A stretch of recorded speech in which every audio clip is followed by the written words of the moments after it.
Dynamic team solutions to help businesses strengthen their leaders and employees through enhanced communication, teamwork, leadership, and conflict management. Dynamic Team Solutions provides executive and leadership coaching, team building and development, and conflict management and resolution to positively transform business functionality in terms of employee relations, morale, turnover, culture, and productivity. She holds a master's degree in counseling, is a certified mediator for the Los Angeles County Bar Association, is a board-certified executive coach. Good Lord. She is one of the most qualified professionals we work with.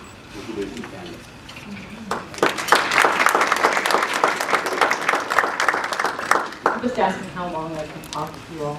Until 3 o'clock, 4 o'clock. How much time can I have? A day and a half. Hello, and I'm just so glad to see so many familiar faces. I was a member of this particular Pihra chapter, oh God, long time now. That's how I met Gary. He was my first friend, I think. It happened to snow that day at the Castaway, which, if anybody was there, you know you were there because it was actually It was summer. I think it was December. It was hot. Nonetheless, I am always pleased to be back in this chapter. I feel like I'm coming home a little bit whenever I am here. So thank you for having me. Just to tell you a little bit about myself and my company, Gary gave a great introduction. Dynamic Team Solutions, our organization, is focused on working with businesses and organizations to help build strong leaders, collaborative teams, and basically a really healthy, high-functioning workforce. Because we recognize that it's great to have your employees want to come to work, but it's dynamic when they want to work with each other. So for today's program, I want to tell you that the reason I created this was in my more than 15 years working with businesses and organizations who were trying to build their leaders, trying to build their teams. There was very commonly a theme of things that would go wrong, and that is that by the time HR professionals in particular, but sometimes other managers and leaders would know about an issue, recognize its significance, have the authority and or the budget to make something happen, it had reached the point of no return. And by that I mean loss of talent, litigation, workers' comp claims, and of course the secondary impact on morale and turnover and other things of that nature. And so I noticed this time and again, and I thought, it's not fast. I mean, people think it reaches that point of no return so quickly that they just didn't have a chance to turn around and make that change. But the reality is, it happens excruciatingly slowly. And I thought, I just need to help educate people, which is why I created this program, on how to prevent the crisis by just being mindful of the steps along the way. So with that said, our agenda today is to discuss the underlying causes of conflict. What is it that supersedes all these issues that do get out of control, that do create a problem? And just knowing that much might help you to start, addressing issues before they reach that critical point of no return. Secondarily, I want to cover the roadblocks to resolution, because very often I found HR professionals, managers, leaders maybe do take steps. The problem is there's these roadblocks that are in their way, and they don't necessarily identify them or know how to work with them so that they can get beyond it and start making change. And finally, I want to make sure that I'm teaching you some strategies for managing conflict, something that may be different than what you've done in the past, that will help you to further your process when you are dealing with these issues in the workforce, which of course are unavoidable. Right? So that's the agenda I have for you. The first thing I like to do when we talk about programs like this, and you have your handout, so if you know there are plenty of them, so just raise your hand and we'll get one to you, is to have you take a quick survey question. And my question for you is, what do you consider to be the most fundamental cause of workplace conflict? And you have a little answer sheet also on there. I want you to just take a moment on your own and think about what you believe it to be. Is it communication? Is it stress? Is it relationships? Or is it baggage? You don't have to share it with your table, and I will not ask you to raise your hands.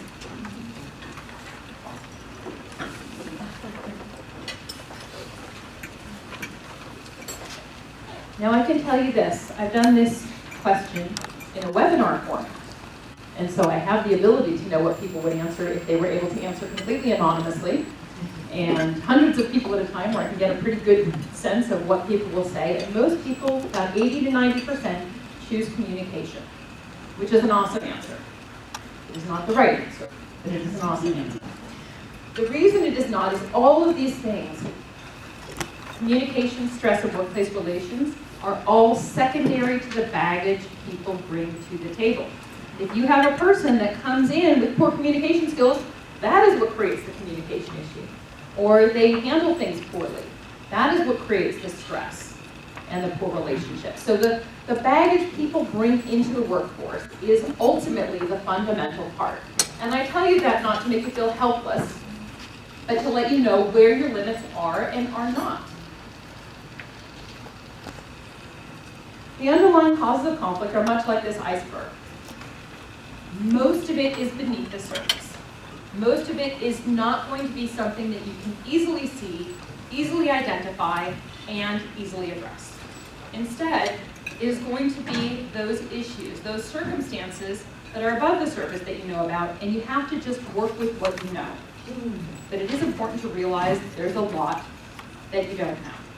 So I liken this aspect of the underlying conflict to three particular areas. We're pulling up our experiences, our expectations, and our emotions. Experiences being our past, everything that has occurred in our lives that has created us and made us who we are. Expectations, which are built directly from those experiences. What we think will happen, how we are wired to react to things, is based on those expectations. And our emotions, our present, which can change moment to moment, and often does, based on what is happening in our lives.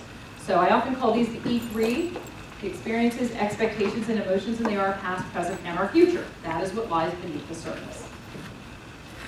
So let's look a little bit beyond that. When we're looking at the impact of, let me back it up. I want to tell you a story, because I think it's going to characterize so much of what I want to talk about. A past client of mine from a long time back, so if you've heard the story, don't spoil it for everyone else. About 10 years ago, I worked for an organization with a financial services division that had been growing and getting stronger. And there was a person on the team who had been managing pretty much all of it. His name was Dan. He had a number of people on the team underneath him, and he was a fantastic manager and leader of this team. They bonded well together, he socialized with them, they trusted him, and he was exceptional in his work. He was in his mid-30s, and he had been at this organization from the time he finished his MBA. So he'd really honed his skills on their exact area of finance. Well, he'd helped to grow the division so well that they needed to build in another leadership position, and they went to recruit someone in that would be able to take on that role. And in the recruitment effort, they found somebody on the East Coast who had transitioned out here. We'll call her Janine. Janine was also in her 30s. She had a self-described pedigree, which if you're like me, you hear the word pedigree, you think dog. I asked her, what do you mean? Don't want to take a guess on this one. And she said, well, you know, I'm Ivy League educated, and she starts tooting off the schools she'd attended, and I've worked at the top firms on Wall Street, and I have these really highfalutin credentials, and really pretty much I am, you know, the best they get when you come to your resume and credentials. Okay. So she comes in with a pedigree. I know people are giving that no one look like, oh, so that's what it is. She comes in with this pedigree, and she's, like I said, she's in her 30s, and she has worked in a completely different area of finance than what Dan has worked in. So she comes on board, he is raring to go, he's like, let me show you how to do things, how to connect with these different people, what the funds look like, how to work with this area of investment. And she shuts him down immediately by saying, thank you, but I'd rather learn from my own mistakes. Not a great way to set up a plan for success between people that need to somehow work together, but nonetheless, that's what she says. And Dan kind of takes hands off, all right, fine, do it your way. And so she goes about making lots of mistakes, and when she does, he starts getting calls from some of the hedge fund managers and other connected portfolio people that they work with, as well as people internally that are frustrated that things are wrong and they want him to take it on. And he, time and again, returns to Janine to say, hey, let's talk about this, I want to show you this or that, or explain what went wrong, or tell you what to do differently to make it better next time. And every time, he got the same response. He was getting more and more frustrated, as I think we would expect. And through his frustration, he eventually went to the vice president over this division, a man we'll call Ray, and he says, I need help.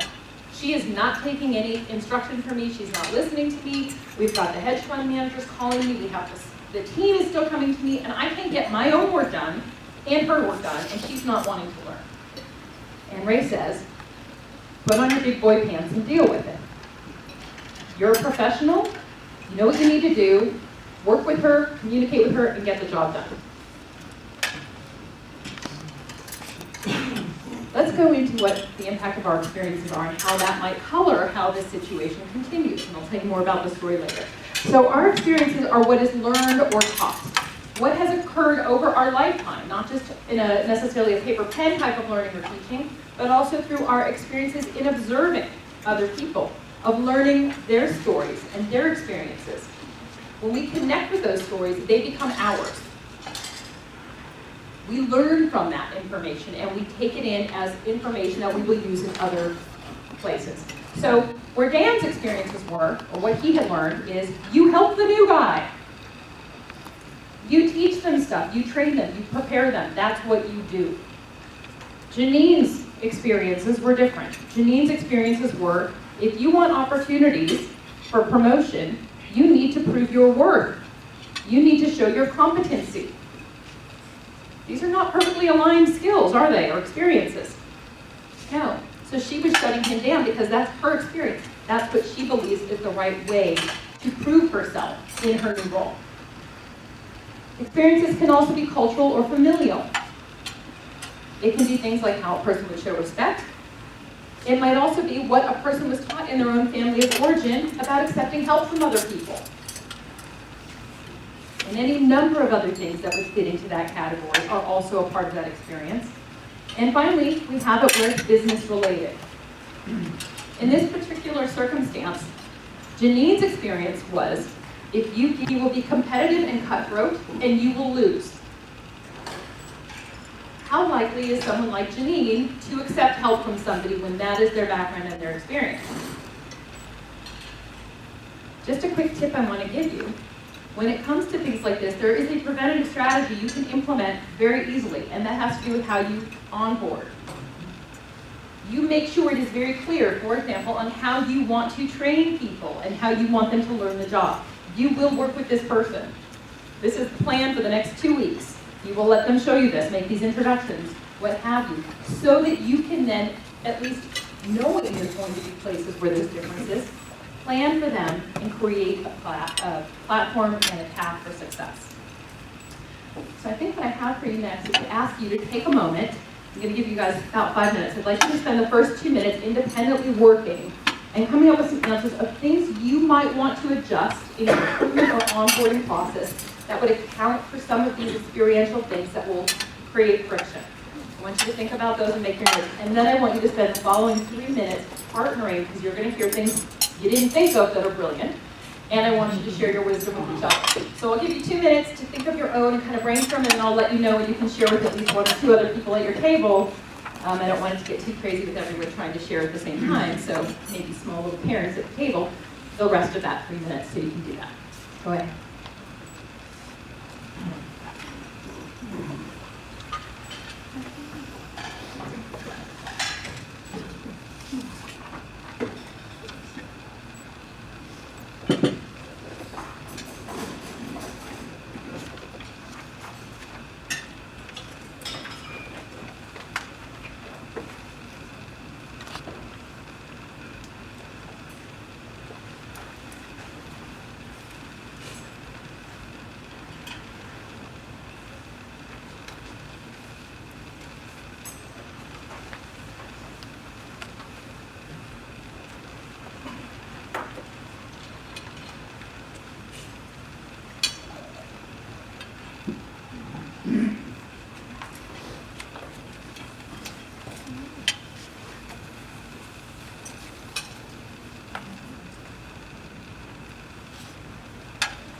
Okay,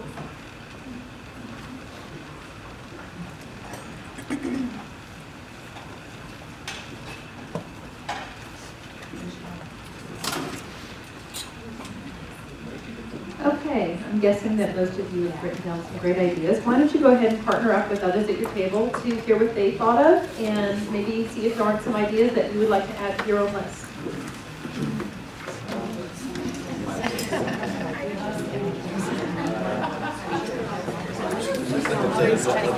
Questions to finding out what type of learning environment or training environment they have had in their previous positions. How are you trained at this position?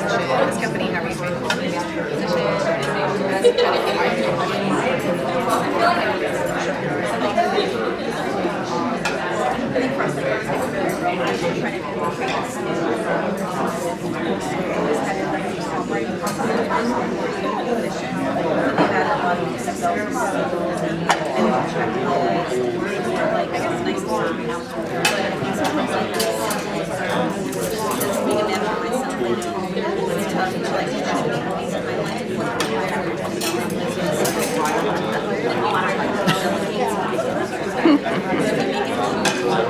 Is your blooper reel?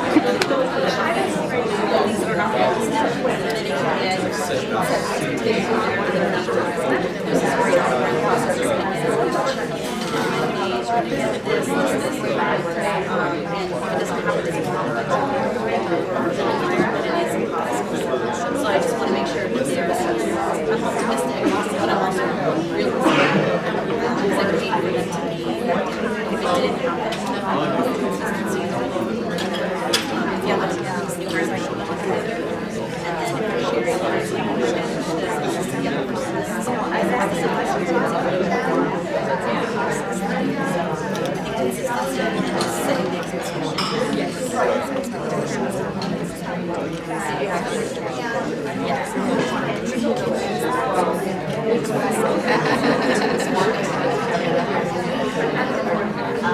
Yeah, our company is very big on training and teaching from within and growing from within. So it's part of our culture anyways. And there's been times when we've brought forward other companies that are more competitive and they don't even know. They're second guessing it. So like, are you really this nice? Are you really sharing all this information with me? Are you really trying to help me? Because they're used to kind of being competitive and stepping on them to get to wherever. We're like, you do this for us. Like, you taught me everything I know, so why wouldn't I do the same thing for you? That's our whole culture. Yeah. In the interview process, we talk about it. We're very much a teaching training opportunity. We have lots of opportunities to grow. Starting here as interns and production assistants, and now they're running the company. They're VPs, they're executives, and we all teach people along the way. So that's what's going to be expected of you as well. And then sometimes we come from certain companies and they're just like, edgy doesn't matter. You know, we're like, shit, we need to cut them. Cut them out. They're trying to grow, you know? In order to believe it. Yeah. Documents is right.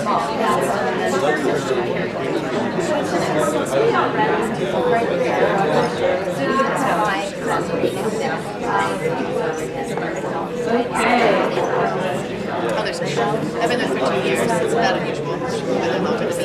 You guys are ready? We can keep going?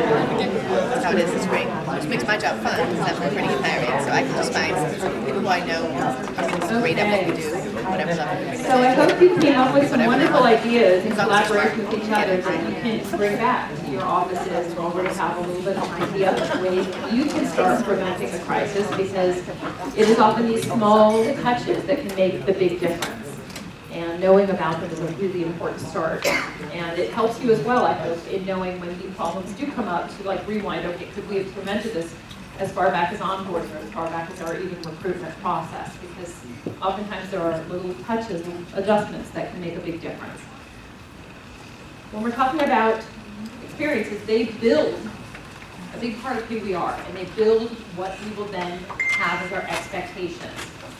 Our expectations are built directly from our past. What we think will happen, or should happen, or a person will do, what we want. All of those are built on our expectations. And our expectations are tied to our past, as I brought up, but they are also tied to things like diversity issues. Now, I'm not specifically talking about protected class diversity issues. Take, for example, the way Dan might behave the next time he worked with somebody who described themselves as having a pedigree. Might he have expectations based on that one word? And how do we react when we find out a new person is a millennial? Is there a part of our expectations tied to that one word? So we are all given to being prejudiced, maybe, in our beliefs and our expectations of others, and it's really important to guard against that as much as you can. There's pieces, even though I'm not going to have you work specifically on it for this slide, that you can probably look at identifying in how you bring someone onto a team and prepare the team for them that will have to do with this. I've worked with organizations where when I helped them manage a conflict situation, I learned that from the day they were brought on, they were told something that created an expectation that was inappropriate. Oh, this person's hard to work with, but come to me if you need anything. It sounds like you're trying to be sensitive to them, but instead you're setting them up for the expectation of seeing that person as difficult. Different people are difficult for different people, right? Sometimes your favorite people to be around are ones that other people just can't stand to be around. And it's not that they're a different person, it's that your way of managing their relationship or enjoying their relationship is different. So that is a part of it. Another part of our expectation is tied specifically to roles and responsibilities. What do we expect based on that person's role, based on what we think they're responsible for? Dan would have had very different expectations if an analyst on the team was making mistakes and needed guidance. He expected a lot more of Janine because she had this pedigree. She came in all lofty.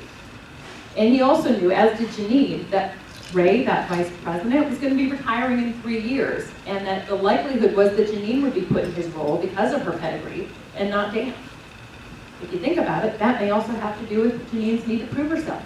How likely is she to want to be beholden to somebody who later reports to her? So all these factors have to do with that onboarding process and that experience and expectation. The final impact area has to do with our emotions. That is our present day moment to moment, and it can change based on crisis issues as well as chronic issues. Crisis issues being something like seeing a dog get hit by a car on your way into work. Are you the same person that day as you would be any other day? For most of us, no. Could also be having a fight with a spouse, a friend, a child. It disrupts us. That level of crisis is going to impact how we work with other people. It impacts our stress tolerance, our ability to focus, our willingness or capacity to be productive that day. And it is, depending on your relationship with the person, either the top of the iceberg that you do see, or they don't tell you a darn thing, but it's happened, and it's impacting them. When it is the tip of the iceberg that people know about, the person experiencing that crisis has expectations that other people will be aware and kind and forgiving of the fact that they're in a different mental space. This is important because if you have people that have low emotional intelligence on your team, you may need to teach them how to respond to people that are in a moment of crisis. They may need some hand-holding on what to do and how to treat them. Treatments become like imprinted on our memory as significant parts of information about the person who mistreated us. It's also important to know that if somebody's in crisis and the person who's mistreating them in that regard does have high emotional intelligence, they will immediately address that and identify that as malicious and intentional. So if you have somebody that normally is really, really emotionally in tune and they mistreat somebody, suddenly it looks malicious if they are not giving space or time or adjustment to a person who's going through something. Again, this imprints on a person's mind and has that long-term repercussion. Chronic issues, the ones that are very slow-moving and very long-term. These are the ones that can be positive or negative. It can be somebody finding out they're pregnant with their first child, they've just gotten engaged and they're planning their wedding. It can also be the negative issues, or not negative, maybe the wrong one, but the sad ones. It has to do with somebody who's managing an aging parent or their own health crisis, and they're in long-term stress as a result. These are almost always on that tip of the iceberg. People almost always either have to or choose to disclose these things because it's an ongoing part of their life. Whether it's positive or negative emotional actions that are coming into play, what happens is other people generally will take on some of the extra work, will be a support to the person. They'll realize the person with their first pregnancy has a lot of medical appointments, or the person planning a wedding is kind of multitasking in their mind at every moment of the day, planning what's coming up. And they may give that extra space and time to the person. Where it becomes a problem is sometimes when the emotional intelligence does not lie with the person accepting all of that forgiveness. Because then that person who may be genuinely distracted and genuinely stressed and suffering themselves, there will be a resentment to them anyway, and an indifference to their suffering, because that person hasn't acknowledged and shown gratitude for the efforts of other people. It just starts to weigh down on them. And I have worked with organizations where even people that had once been friends, and therefore there was this expectation that this person would help and take care of me in my time of need, that person got burned out, and they got sick of it, and they didn't want to do it anymore. And it's a really tricky place when people get there, because they may not want to tell the person who on some level they still care about and love, that they're sick of picking up the slack. And in the HR role, you may have to be that arbiter that helps them to recognize where it isn't okay and where it may be getting too oppressive and difficult for other people to keep picking up the slack. There's an aspect of this emotional part that connects back with our story of Dan and Janine. So Janine, as luck would have it, about 9 months into working in this organization, ended up with a health crisis. She was fainting, she was dizzy. Doctors initially couldn't figure out what it was, but they put her on a reduced work schedule, and she was working 10 to 15 hours a week. And Dan had to pick up the slack. He wasn't pleased with it. He was a good guy, and he realized, you can't plan a health issue. And he did. He picked up the slack, and he's working more with the brokers. Now he's working with not just his team, some of whom had gone to work with Janine, but all the new people that had been hired to work under her, and he's kind of just running the ship. And she's coming in, and she's feeling a little out of sorts every time, because of course now her team, who she thinks needs to be on her page, are sometimes, even when she's in the office, going to Dan. Because he knows what's happening on the moment to moment that she does not. And this is stressful for her. It's already bad enough. She's got this health issue, now she's under more stress. Well, this health issue had gone on for a while, and she was coming into the office, but not obviously on a full-time basis.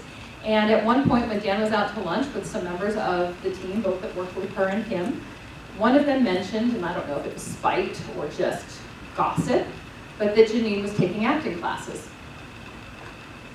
You can imagine how that sat with Dan. He didn't blow a gasket in that moment, not obviously, but certainly he had a very strong triggered response to that. Oh, really? Now it all makes sense. She didn't want to be trained. She didn't want to learn how to do it even when she made mistakes. She has no time to work, but she has time to take acting classes. That's why she moved to the West Coast. And I'm this sucker working all this time, putting in all this extra work and effort while she's collecting disability or whatever it was she was collecting, and still getting a salary and not working and being able to pursue this dream of hers. And he was furious. I think all of us would be furious. And that colors how we continue, right?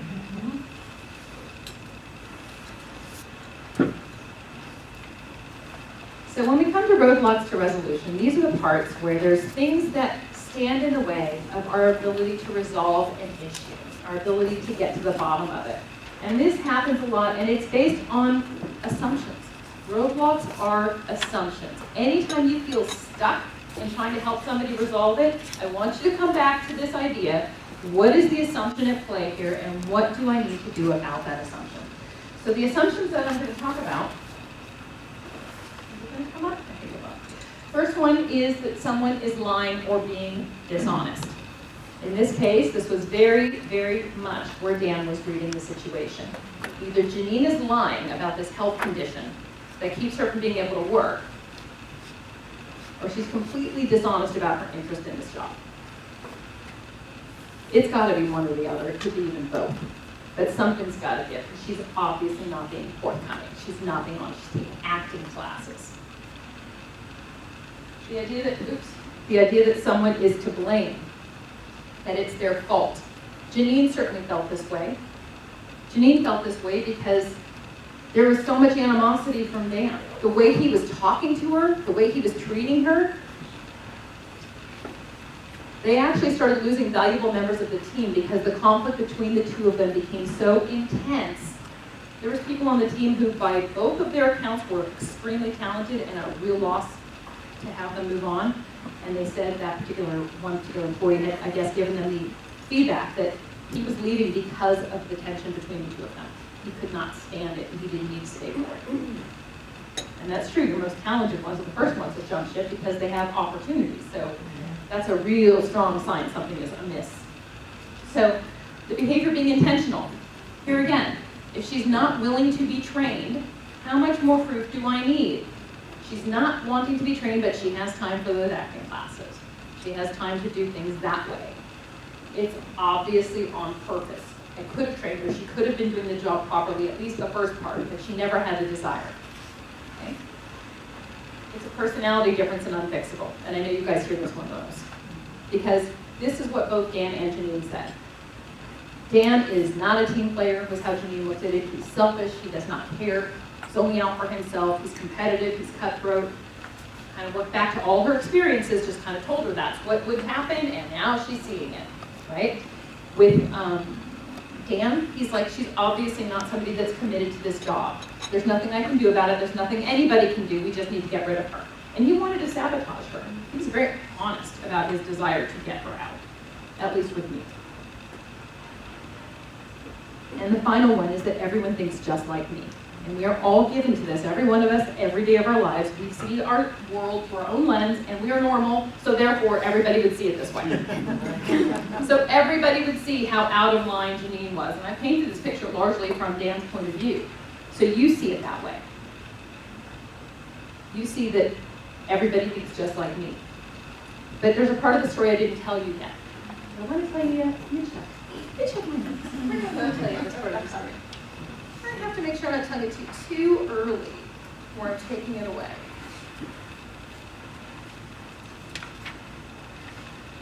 I like the surprise ending.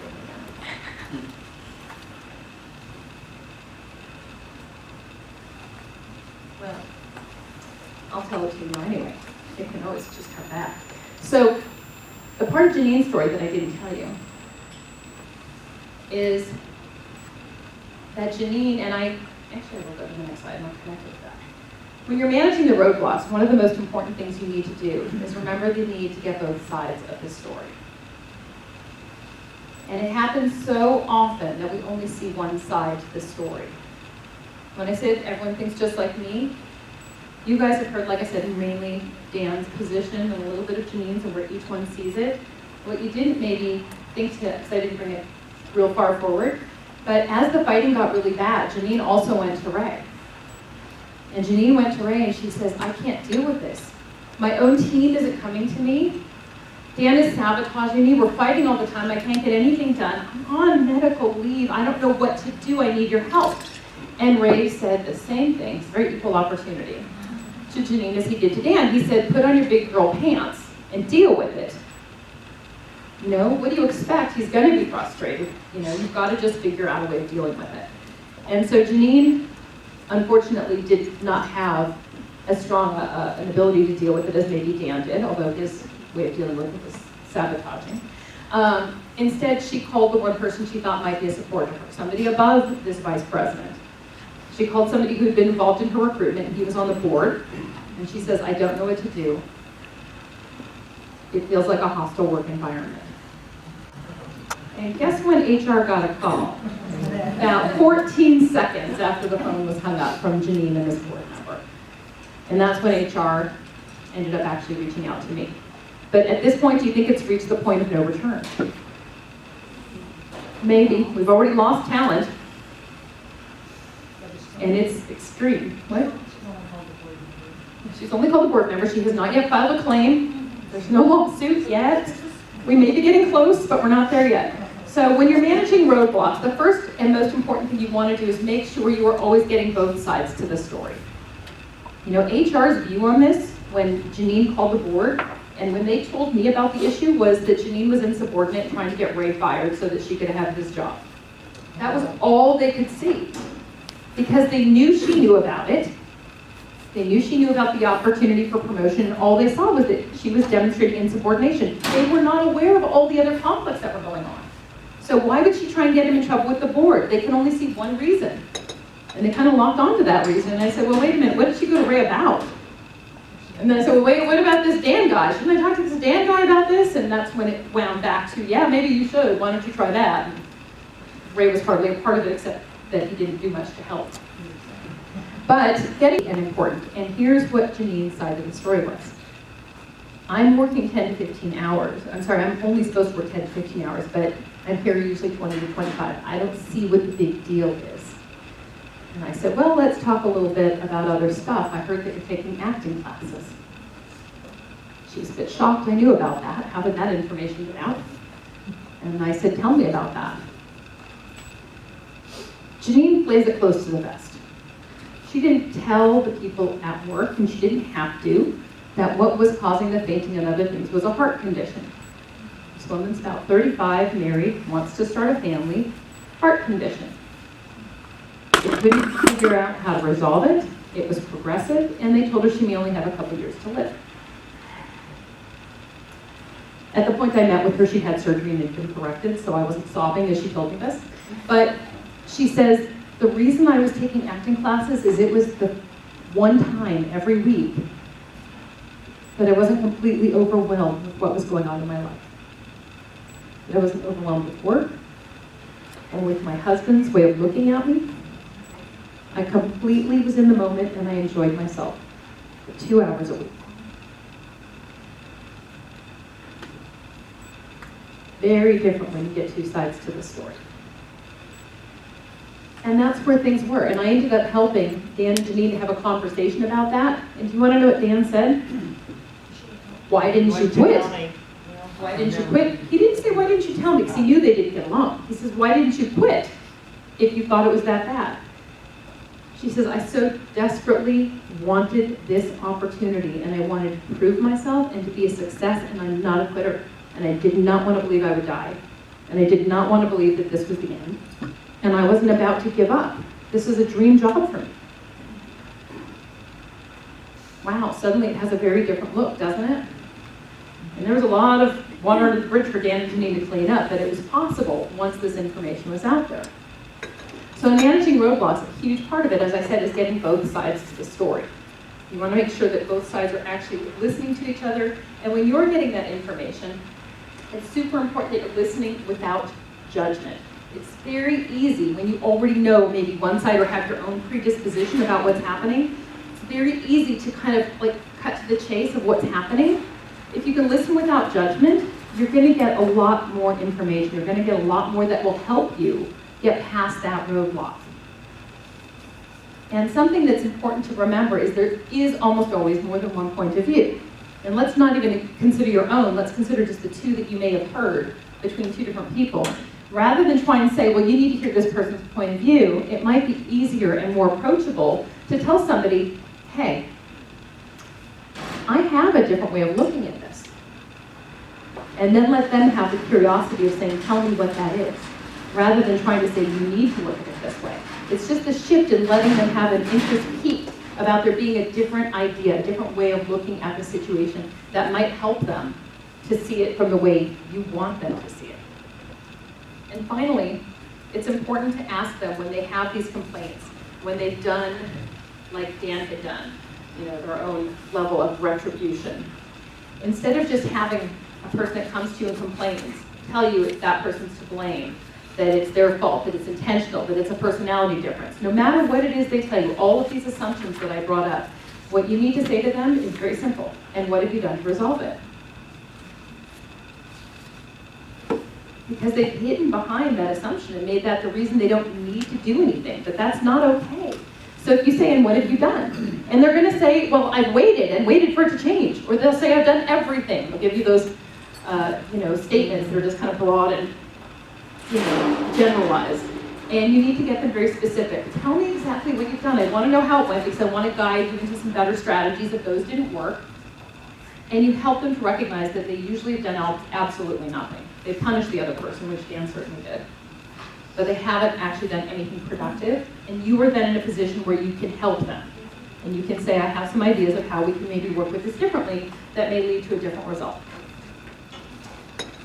So I want to give you a couple other ideas. They may be your own. I shouldn't say a couple ideas. I want you to come up with a couple of other ideas. I'm going to give you another few minutes to work on these ideas and to see what you come up with as ways that you can transition those conflicts and what you might want to ask or do when those come up in your workplace. So go ahead and work independently, then I'll give you the little tickler to share your ideas with someone else at the table.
Positive conversation, like, great this and this, just because this one thing I'm not doing it's everyone's go. So it's really like a mixed message. So we had to get that right there. And it was like, well, but the issue is once they understand kind of the severity of it, and like people should get like a because of it. Yeah. It should be the first presentation that I say. Maybe once after that, it's the same thing. You just send them like one when they need their sound. Yeah, that's what they're like. They're pretty big problems. They don't want to tell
people. It's just like not exceeding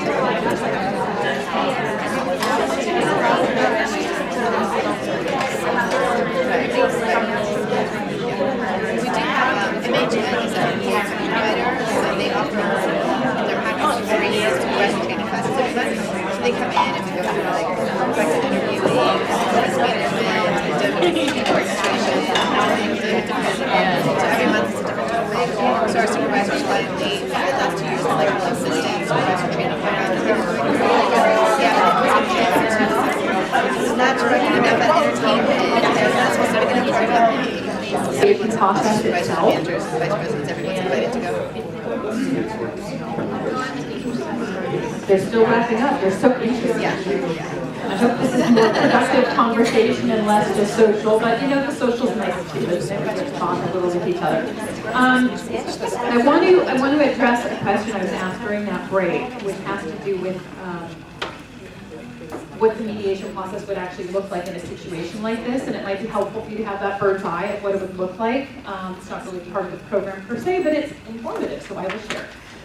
In this particular situation, I had spent the time in advance interviewing each person, which in an investigative mode, you might be doing the same. And I am very big on not asking so much the facts of what happens, but all the underlying things. Why did you feel that way? What were you thinking? You know, what were the other pieces tied to it that are on the emotional level? And you know, it's very easy to get locked into the facts of what did they say, what did they do? And that's so irrelevant because they're usually going to agree for the most part on that. It's what did it mean? How did you feel when that happened? Those are the things that transition a person from being in maybe a positive place with something to a negative. And you know, those are the parts that also take a lot more time. So it's important to keep that in mind. You know, it's like somebody can give you a look across the room and you can say, oh yeah, they gave me a look, but it could take a half an hour to dissect what that look meant. And that's from each side. The person that gave the look and the person that get it, right? So the mediation in this particular situation was involved in my interviewing each of the people, and then when I brought them back together, the process of mediation is not just simply my sitting there and having them communicate, because that's tantamount to, you know, Third World War, right? We're just gonna ask them to fight with each other. So instead what a process of mediation involves is having those individuals that are involved in the conflict in that joint setting speak directly to the mediator, one at a time, and tell their story and their truth. And the mediator's job is in that role to also ask the questions to elicit the important parts of the emotional piece. Why did you feel that way, or what did that mean to you, and so forth. And it gives the person that's not yet talking the opportunity to hear the story and to learn what's happening and to get a handle on it without the expectation or even the permission at that point to respond. And when each side has that, they often will have this awareness that they didn't have. Rarely will it actually lead to an immediate solution, but it does sometimes. There have been times that I've worked on a mediation where once they heard that, it was like all the armor came off, and all of a sudden they were like, oh my God, I'm so sorry, and so on and so forth. Depending on what their prior relationship was, which Dan's and Janine's had never been positive, it's not always going to be that simple and straightforward. But what it was, as I mentioned, was Dan having this awakening of, well, why didn't you tell me? Why did you even keep working here? Why didn't you quit? And he told her, he said, I would have quit. I know I was making your life difficult. I was trying to, very bluntly. He just owned it. And he said, but all I knew was X, Y, and Z. And so, once they both knew it and that armor was able to come off, it's then possible to say, okay, now that you both understand what was really happening, what was going on beneath the surface, and what you each saw and believed and so forth, what do you want to do about it? And much like that question I said you needed to ask people of what have you done to resolve it, it's sort of the same question. And then it becomes contingent on them to speak to each other and to come up with a plan of action that will let it be different. Which in Dan and Janine's case was that she had to let him train her. She had to be able to do that, or he was not going to be able to let down his guard, because he was tired of having to pick up the pieces. And from her point, it was, you need to be more supportive and so forth. And so there was agreements they were able to make that allowed them to look at a place forward where they could actually be collaborative and cohesive again. And at least for a year or so they were. I don't know how long it lasted after that. I didn't keep in touch beyond that. You never know. But that is, kind of the process of mediation, how it can make that transformation. And of course, being an outsider, it makes it a lot easier because I can ask the hard questions that internally are really maybe too sensitive or not legal. You're not legally allowed to say, so, tell me about this health issue, what was really going on. I can ask that. They don't have to tell me, but I can ask. And that's how I learned a lot more about what was going on than maybe what internally she had ever shared or been willing to share. Even HR didn't realize the significance of her health condition. They just knew what she was allowed to work and what she wasn't. Any questions on that? Okay. Moving on. In terms of preventing the crisis, there's some very simple, obvious things I'm about to tell you. And they're ones that probably are not getting done consistently. And they're ones that as soon as I say, you're going to go, yeah, oh yeah, that makes so much sense. I'm telling you, you need to do them consistently. So the first step in preventing the crisis is it needs to be managed early. The Rays of the world need to know what they're supposed to be doing when there's a conflict or a problem. HR needs to be a little more involved from early on and tuned in, because managing it early is the first key to being able to resolve it early. Kind of obvious. The second part is to take it seriously. Ray didn't take it seriously. If you don't take it seriously, you're going to have a very hard time helping people to come to a resolution, because you're not helping to own the problem and helping, therefore, to own the solution. And so part of that is to actively monitor it, or to take action to resolve it. And it's one or the other. If you know there's actions that need to be taken to resolve it, get in there and do that. If at some level, for some reason or other, it doesn't feel like it's the right time to take action, that it feels like it's premature, then actively monitor it. And by that I mean staying involved with the people that are struggling with it. Talk to them. Find out what's happening. Because by doing that, you're going to know what this current status is. You're going to be able to, again, get to it before it's reached that point of no return. Nobody wants to get it there. The employees don't want it. You don't want it. Company owners don't want it. It's costly. It's struggle that nobody wants. So if you want to prevent it, it really is as simple as having those pieces in place. And make sure as well that there's follow-up. So if you have taken action, let's say, There should be some ongoing follow-up of checking in with the individuals and making sure it's changed the circumstances. Yes, you involved that person in coaching, or you provided training, or you even brought in a consultant. Did it make a difference? And don't do that follow-up one time. Do it repeatedly over the course of several months. It might be great for the first month, or they might, as most people do, be sucking it up, hoping it'll change, and not telling you it's not better yet. But if you stay involved, keep asking. They're going to finally get to a point where if it isn't getting better, they'll let you know, and then you are able to address it earlier. And that makes all the difference, right? So one of the problems I often hear people say is that it's really hard to get people to tell them the whole story.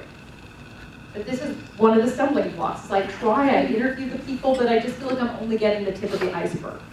So how do you get the rest of it? And this is one of the strategies I love to share.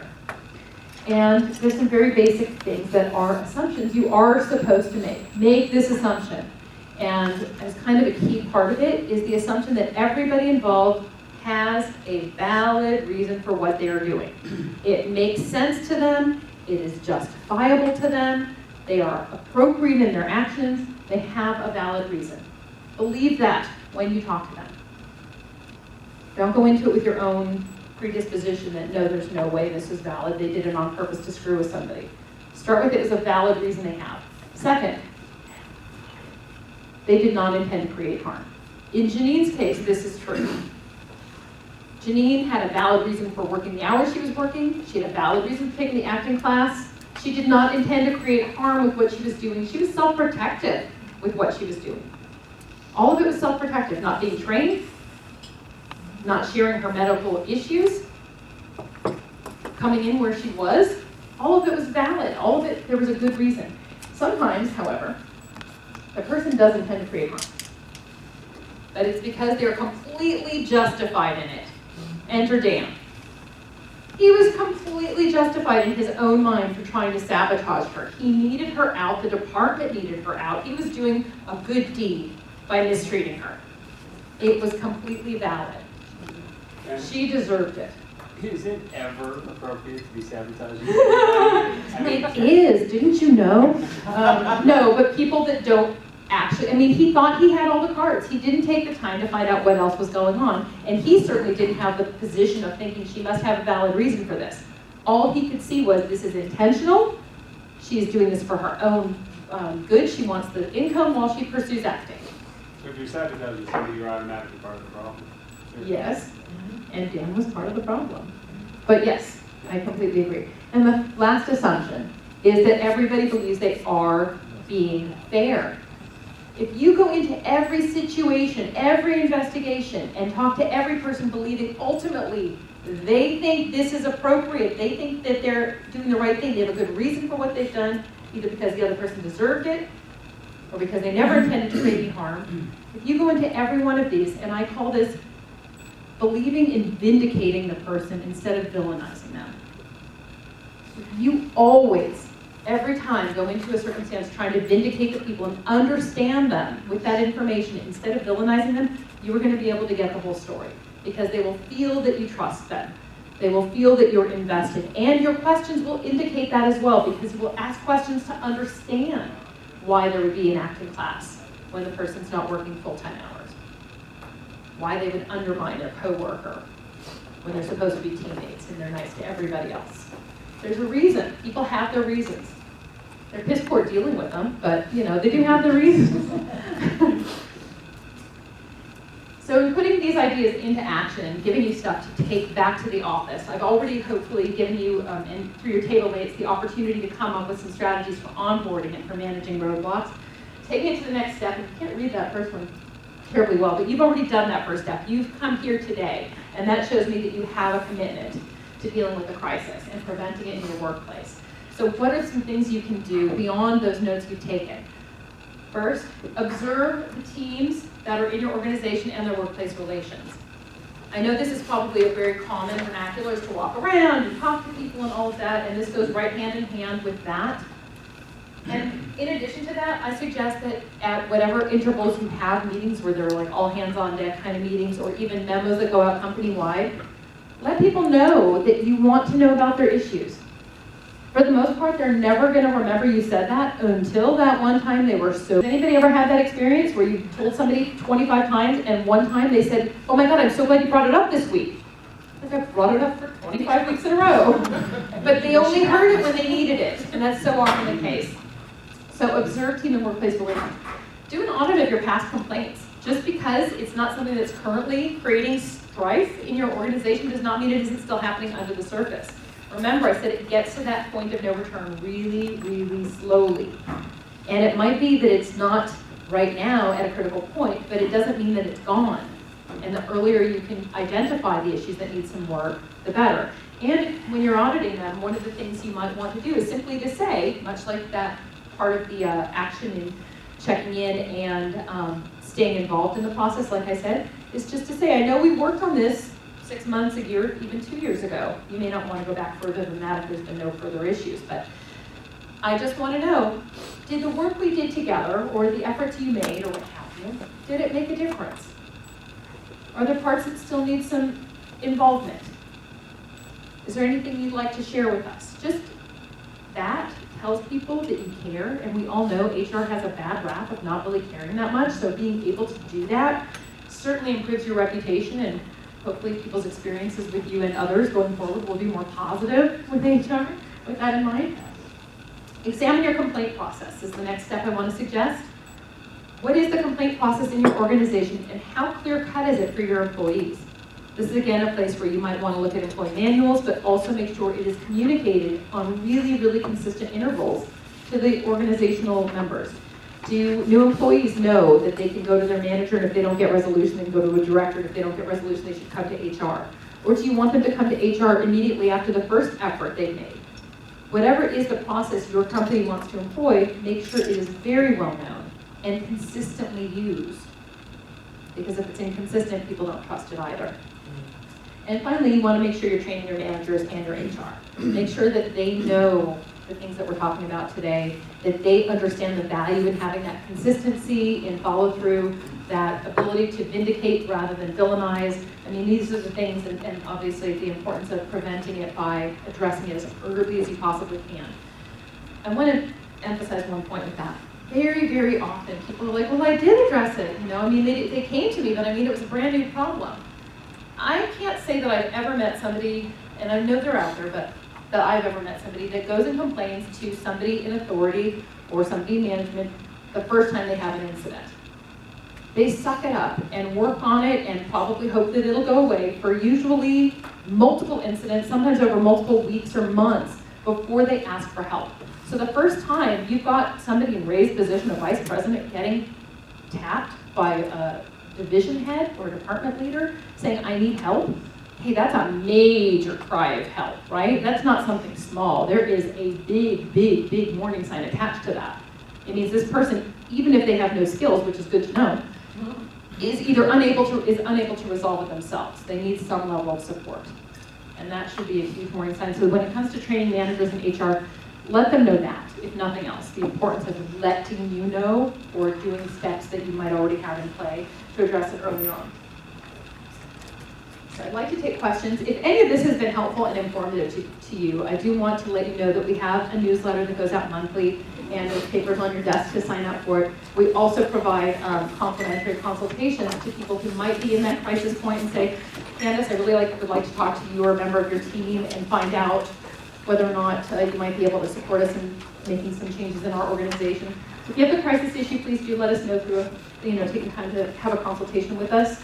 If you just want to keep in touch for the ongoing learning, or maybe for the idea that in the future there might be opportunities, then please keep in touch with us through our newsletter as well. Are there questions? Let's take some questions. Yeah, Candace, I'd like to know, what's your take on workplace bullying, where the boss bullies the subordinate?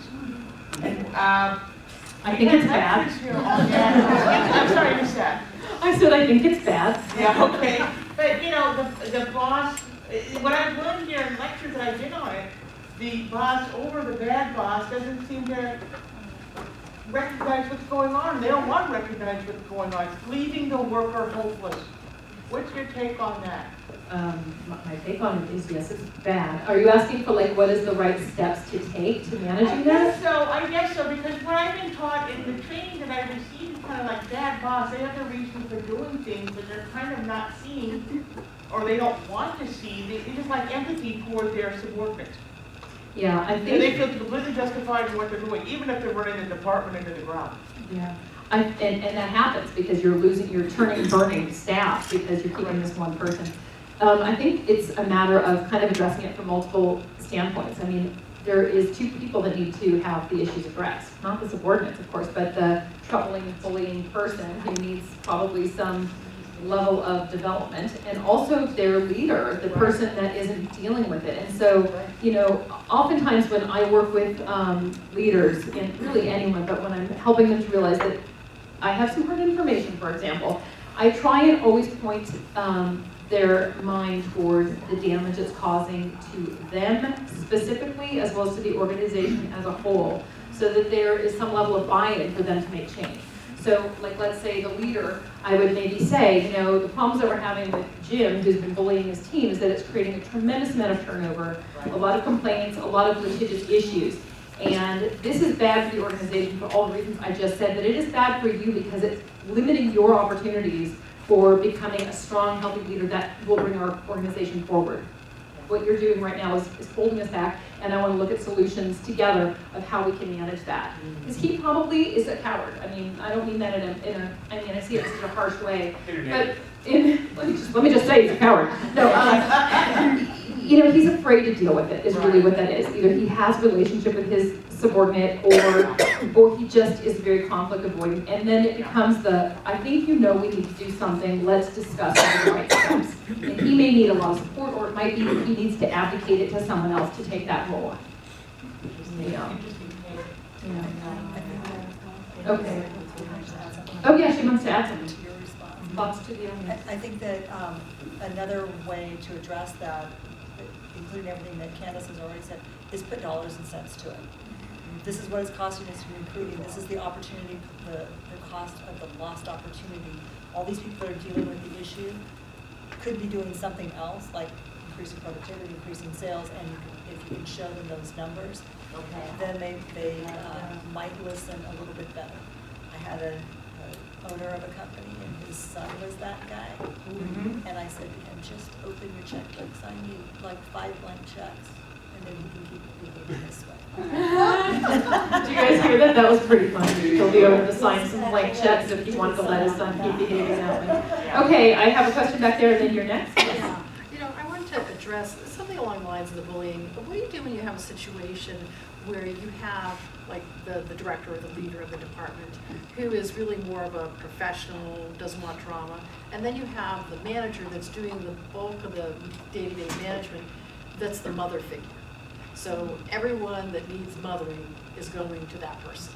And then ultimately it becomes this situation where the leader is accused of being a bully because that person's not mothering. Kind of like good cop, bad cop almost, Yes, right? and so the mothering person is really undermining what needs to be done in the department. So it sounds like it's the leader who's suffering here, right? Yes, yes. So I think there's 2 parts to it, and one of them is to certainly address their leadership skills and being able to manage the person under them. But I think in managing that person who has the mothering role, and there's always a pain point even when someone has that. Their time is getting sucked up. They want to be supportive and they often don't know a way out of it. So it's often a matter of having, again, vindicate instead of villainize. Okay, this is a problem for us as an organization because this is what's happening. I imagine you can say, I imagine it's a problem for you because your time must get sucked up into this and all the emotional stuff that goes along with it. And while we're really glad you're so engaged and supportive, can we look at ways that we can transition it to something that's more productive for everybody? You know, and then having that leader and that manager work really closely together to continually identify, is this helping, is it working? Because it's probably not a night and day shift you want to make. The employees won't respond well to that either. But what if you have the person who really enjoys being in that other role? Because then that person gets to know everything that's going on in the department. Well, but it's unprofessional. I think that again comes back to the idea of, you know, here's the problem we have with it. It's not a level of professionalism that we expect in your role. If you would like to be demoted and have that relationship with people, we are happy to modify your work position, but we need you to have a different level of authority in dealing with these things. It's not productive for us as an organization, and we need to look at how to make that happen. Sometimes it's just kind of being really direct. I even in those hard conversations, I always try and adopt a position of being very much on their side, whatever it is. So I can say, you know, you have choices. It doesn't have to be that it's a bad thing. I've worked with people that chose demotion, not because of those reasons, but for others. And that's a hard thing to ask for. You know, the people I've known that have wanted that actually would maybe own that to me, but not to their own boss, because they thought it was such an ugly thing to request, is that they didn't want that responsibility. It made them feel like a failure to not want that responsibility. So if you're even working with somebody that's in a professional way, not matching the professional expectations, that can even be a performance appraisal question is, you know, these are things that would make more logical sense in this role. Would this role suit you better? It's not a shaming thing if it just is where you feel you'd be strongest and most, you know, successful in your own role. So it's kind of an interesting thing. It looks like I'm supposed to be wrapping up. Was there one more question? I think you had a question? Yes. Okay, how do you approach an employee who tends to create conflicts within their department and other departments as well? And kind of is the person who fuels the fires or other conflicts that occur? My first question is always, why does this person still work there? Are they really valuable? Are they really valuable? Are they tied in? You know, I'll tell you, when I talk with people and they're looking at a coaching assignment and they may be discussing somebody of that nature, oftentimes my first question is your goal to keep them or to get rid of them? Because there's ways a coach can kind of facilitate the end result you'd like. It doesn't mean it'll happen. You know, it's not like we're saying, here's how you get out. But, you know, it's more just to entertain what makes them happy, and it might not be there. Oftentimes people lack awareness, and that's why they're stirring up trouble, and there are people that are just kind of, they thrive on creating problems in 6 weeks. And then there was nothing for a year, and then all of a sudden she was back in my office, and I was like, wow, you had such a great long year. And she's like, oh, I transferred schools, and then I came back. I was like, well, job security for me, and to some extent, job security for you when those people are out there. I think a lot of times, I'd say 99% of the time, maybe even 99.9% of the time, people really do deserve to be trusted and to vindicate, not villainized, but there are obviously people that are just not the right fit for one reason or another. And so you make me think that maybe that person, if they're constantly doing that, first step is to try and resolve that issue by helping them to be more self-aware. If that doesn't change, then maybe there is a place where that person doesn't fit. I don't know. Maybe I'm making it too simple. Okay, I think I'm supposed to wrap up. One more question? Gary's letting me go. Yourself three at least. I just had more advice from you on a question on the role of HR and the advocacy of this particular situation, like workplace bullying. And personally, I have issues rampant in my organization of managers who need that development, managers who either don't care or don't believe me when I bring it to them, and I'm just like, what am I doing wrong that they're not hearing what needs to change? I mean, I'm trying to be as articulate as I can to say, look, these are the steps, this is the investigation I created or that I went through to identify both sides, the recommendations. Here, please help me make this happen. And I'm just like, no, never mind, we'll just let it go, or we'll move forward. And I don't really know what else I can do. Do you have, I don't know what authority, of course, you have over that situation, but my first inclination would be, to basically say, here's what we've decided, here's what's next. Yes. This is what's happening. We have the coaches coming in, they're gonna start working with the team on, December 3rd. That will be their first day here. You need to make sure these people are available, because it sounds like these are kind of push the butt kind of people when it comes to a problem. And again, it's a conflict avoidance. So it doesn't have to be that they're evil because they're conflict avoidant, but you just need to have a strategy of working around them. Do you have somebody else in the organization above them that is a support of this? Oh, that's fine. So how soon can you start? I'm serious. I need to talk to you. Yeah, it is a struggle sometimes because you need there to be a champion of having a healthy work environment, and usually if it's not somebody that's directly available, it could be a member of, board members that need to be alerted to it, an executive director. Oftentimes, I've found higher up in leadership is more avoidance. I don't know how that happens. Maybe because they somehow stay out of the fray of the more conflict-oriented issues. But oftentimes it is people that'll just kind of steer around it rather than actually deal with it. So, much to the point that Lois had made a few moments ago about bringing up the dollars and cents of the expense, that's always, aspects of it, but just being very direct about here's what's next. In order for this to work, this has to happen. All right. I want to just alert, I have like 4 members of my team who I'm so thrilled to have here today. So I'm going to ask them to raise their hands. We've got Hillary, Paulina, and Marguerite, our operations manager, a couple other coaches, because, we've really worked on building our team, and we have some great people, and they wanted to be here with me today, and I'm glad they are. And again, please feel free to reach out if you're interested, and I gave you those little half sheets you can fill out if you want us to add you to the newsletter. We're happy to do that. And I'm always happy if somebody wants to give a little testimonial. If you want to write that on there, you're welcome to do so as well. Thank you. Thanks.